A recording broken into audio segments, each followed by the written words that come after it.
lesson A Fellow Traveler by A.G. Carter, page 20, para It was all in vain. He played with me openly and ostentatiously. The writer tried to kill the mosquito many times, but his efforts failed. He was defeated by the mosquito in a competition in which both took part. Here the writer felt that the mosquito played a role like a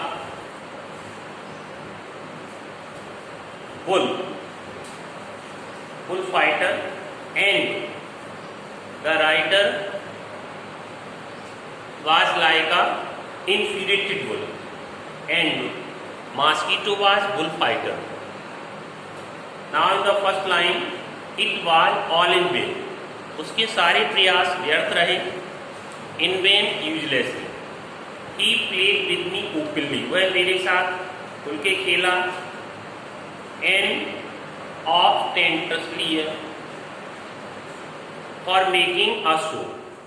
It means वह एक दिखावे के साथ, प्रदर्शन के साथ खेला.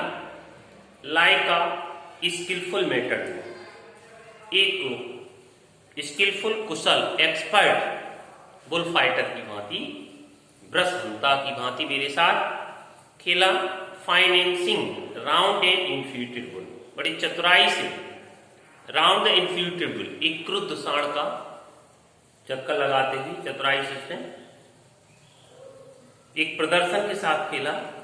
It was obvious, यह स्पष्ट था, that he was enjoying himself, वह आनंद ले रहा था. That it was for this he had disturb my repose, इसीलिए रिपोज मीन्स रेस्ट, इसलिए उसने मेरे आराम में डिस्टर्ब किया. ही वांटेड लिटिल स्पोर्ट, वह खेल चाहता था. And heart short like being chased by this huge, और एक lumbering windfall of A creature, एक लंबरिंग लार्ज एंड हैवी, एक पवन चक्की की भांति, लेखक है विशालकाय प्राणी है, उसके द्वारा पीछे किए जाने से अच्छा खेल भी क्या हो सकता था. Who tasted so good, जिसका टेस्ट इतना अच्छा था. एंड seemed so helpless, और इतना असहाय प्रतीत होता था. एंड so stupid, और मूर्ख प्रतीत होता था, जिसका स्वाद इतना अच्छा था. I began to enter into the spirit of the fellow. लेखक कहता है जब मैं जान गया कि मच्छर केवल एंजॉय कर रहा है, मेरे से इंटरटेन कर रहा है, मनोरंजन कर रहा है.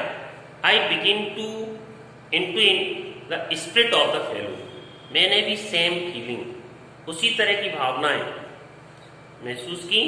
ही was no longer a mere insect, mere only insect born की, वह अब केवल मेरे लिए कीड़ा ही नहीं रहा था. He was developing into personality, अब एक व्यक्तित्व के रूप में विकसित हो रहा था. इंटेलिजेंस, एक बुद्धिमान व्यक्ति के रूप में डेवलपमेंट हो रहा था. That challenge the possession of this compartment with me on equal term, और उसने जो है एक समान बराबरी के दावा भी किया उस डिब्बे में, कंपार्टमेंट में, अपने स्वामित्व का. I felt my heart warming towards him, मेरे हृदय में उसके प्रति प्रेम भर रहा था. And the sense of superiority fading disappearing, और जो सुपीरियरिटी का भाव था वो भी मेरे अंदर अब कम हो रहा था. How could I feel superior to a creature who was so manifestly my master, भला मैं किस प्रकार उसके सामने एक श्रेष्ठ प्राणी रहता, महसूस करता, जिसने manifestly clearly my master in the only competition, एक ऐसी प्रतिस्पर्धा में जो कि स्पष्ट तौर से मेरा मालिक हो गया था, कंट्रोलर बन गया था. In which we have given engage to part, participate, जिसमें हम दोनों ने पार्टिसिपेट किया था। Why not be magnanimous again, magnanimous liberal, मैं भला उदार क्यों ना हो जाऊं। Magnanimity and mercy were the noblest attribute of man. मैं उदारता, जनसिटी और मर्सी, दया, ये दो नोबलेस्ट एट्रीब्यूट ऑफ मैन, मनुष्य के सर्वश्रेष्ठ गुण होते हैं। इन द एक्सरसाइज, इसने के कार्यान्वयन से, एक्सरसाइज से ऑफ दी हाई क्वालिटी, उच्च गुणों के अभ्यास से, I could recover my prestige get again regain, मैं अपनी प्रतिष्ठा को पुनः पा सकता था। एट प्रेजेंट, वर्तमान में, I was a ridiculous figure, ridiculous एक तरह से हास्यास्पद, मैं व्यक्ति के रूप में फिगर बन गया था। आई थिंक एक ऐसी चीज बन गया था फॉर लाफ्टर एंड डेरिजन, केवल लाफ्टर, हंसी और तिरस्कार की चीज बन गया था, मजाक की चीज बन गया था। बाई बीइंग मर्सीफुल, दयावान होकर, I could reset the moral dignity of man, मैं केवल मनुष्य, एक व्यक्ति की नैतिक जो गरिमा होती है उसकी घोषणा कर सकता था, डिमांड कर सकता था। And go back to my corner with honour, और सम्मान के साथ मैं अपने कोने में वापस जा सकता था।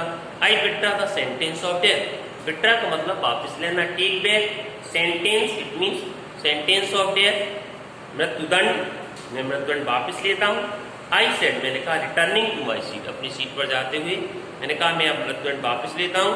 I can not kill you, मैं अब तुम्हें मार नहीं सकता, बट आई कैन रिप्रोवाइड, मैं आपको इसके तो आपका दंड करता हूँ। Postpone the punishment, it means punishment को पोस्टमेन, कैंसिल करता हूँ, रिलीज करता हूँ, मैं आपको मुक्त करता हूँ। आई डू, मैं ऐसा करता हूँ। In this paragraph on the board the hint is given, magnanimity and mercy daughter with honour, है ना। इसी पैराग्राफ में आप लोग देख रहे होंगे मैग्निटी एंड मर्सी। आप रेफरेंस में this lines have been taken from the lesson a fellow traveller written by A.C. Gardner. Context: here the writer was traveling from London to Midland Town. London to Midland Town, and it was a slow train, है ना. Now a mosquito became a fellow traveler, and it disturbed the writer. Writer became angry. He tried to kill it, but he failed. Understand? In this paragraph, the writer says that he was insulted by the mosquito. He decided to become merciful. He felt that mosquito had rights to travel with him in the compartment. He developed a personality, and he had the same rights. So the writer says that he changed his idea and he became loving. He became merciful toward the mosquito. Only this way he could recover his prestige. So he decided to go back to his seat, and he postponed the punishment. In this way, he will write the expression. Next paragraph. I took my paper, मैंने अखबार उठाया, and he came and sat on it. वह आया और उस पर अखबार पर बैठ गया. Foolish fellow, इनका मूर्ख साथी. I said, you have delivered yourself into my hand. Delivered, it means समर्पित कर दिया, सरेंडर कर दिया तुमने अपने को मेरे हाथों में. I have but to give this respected weekly. I have जो मेरे पास एक पत्रिका है, but to give this respectable, respective एक तरह साप्ताहिक, एक सम्मान ऑनेबल साप्ताहिक पत्रिका में ऑर्गन ऑफ ओपिनियन, जो स्टेटमेंट होते हैं, ओपिनियन राय दी जाती है, समाचार होती है, इसमें कौन बोध the covers, covers you know प्रश्न, है ना, बोध. And you are cost, cost means dead body.